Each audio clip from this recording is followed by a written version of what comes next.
Now to a story we have been following for a while here on News.Views.Hughes. A man who claimed RoundUp caused his cancer will not be getting the full $80 million in damages the jury awarded to him.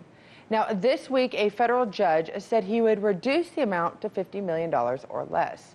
Now, the move comes as more world leaders phase out the use of Bayer's glyphosate-based weed killer.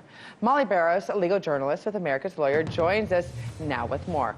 First, Mollye, why is the judge reducing the amount the jury awarded to this man? It's still a lot of money, but $30 million less.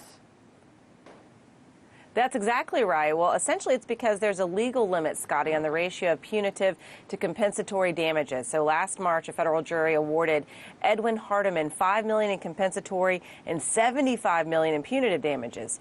Well, Hardiman was diagnosed with non-Hodgkin's lymphoma in 2014. That's a disease he says he got after using RoundUp. Well, the U.S. Supreme Court rulings limit the ratio of punitive to compensatory damages to 9-to-1. U.S. District Judge Vince Chabria said the $75 million won't stand because of those laws, and he may reduce the compensatory damages award as well because he says Hardiman is now in remission. So Monsanto originally made RoundUp, and Bayer bought the Monsanto company for $63 billion last year. Bayer is standing by glyphosate, says the active ingredient, that of course is the active ingredient in RoundUp, and he says it's safe for humans and does not cause cancer, according to the company. However, they are facing a lot of lawsuits, Scotty, from around the country, 13,000 plaintiffs and counting. Bayer says it set up a committee, though, to help resolve this litigation, and they've hired an external lawyer to advise its supervisory board as well. But yeah, they've got a hot potato on their hands, if you will. But that's the thing, Mollye. I'm really glad to hear this is more about just simple math, not necessarily the case itself. There's still nothing, the case is still solid. This is just the math number, which makes us think about the future of these cases and others that might come in. You know, Mollye, glyphosate-based weed killers are common around the world. You know, other countries are starting to respond. How are they responding to these cancer concerns?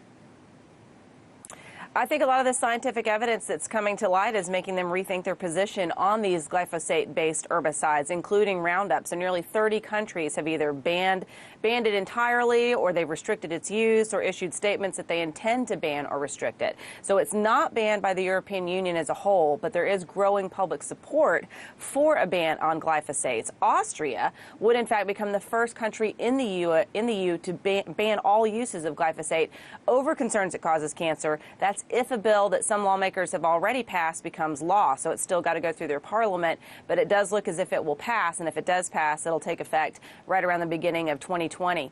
But in 2015, they're basing some of their information on this report when the World Health Organization's International Agency for Research on Cancer said that glyphosate is, quote, probably carcinogenic to humans. So Austrian lawmakers, that's what they base their decision on, science.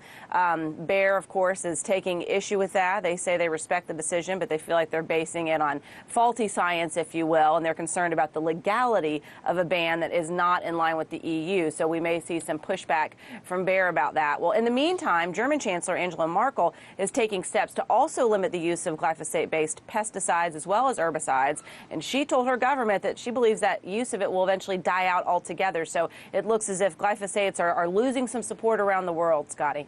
Well, and that's the thing. All it takes is one, and it's like dominoes. They all fall because it'd look really irresponsible if one country protects their citizens and the other don't.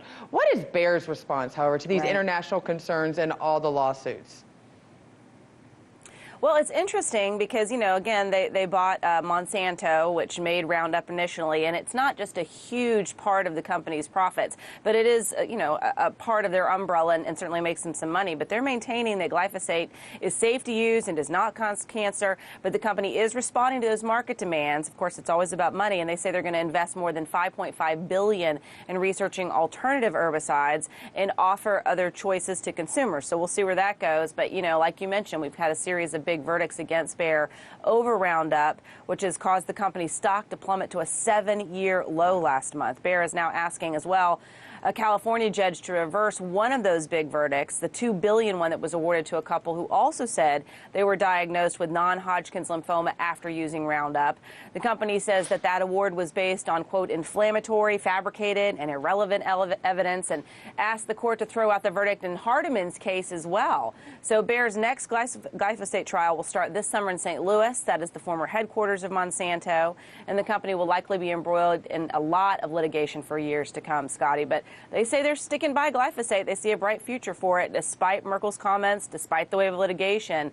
But, you know, and in fact, the same day that Merkel said that she saw an end to glyphosate in Germany, Bayer's shares actually jumped when the company shared their plans to resolve the multi-billion-dollar lawsuit that it faces. So we'll see where things go, but it certainly looks like it's a lot of folks are starting to question if it's a good idea to use it, and we'll see how long Bayer stands by it. Well, that's the thing, Mollye. Sometimes it goes from an ethical decision to it just makes sense to drop it. We will see what in the end, what kind of senses they come to. Thank you so much for covering this, Mollye. Hey YouTube, thanks for checking out our channel. We hope you enjoyed the video. We have tons of content for you just like this. For more of RT America's one-of-a-kind news and analysis, be sure to subscribe and never stop questioning more.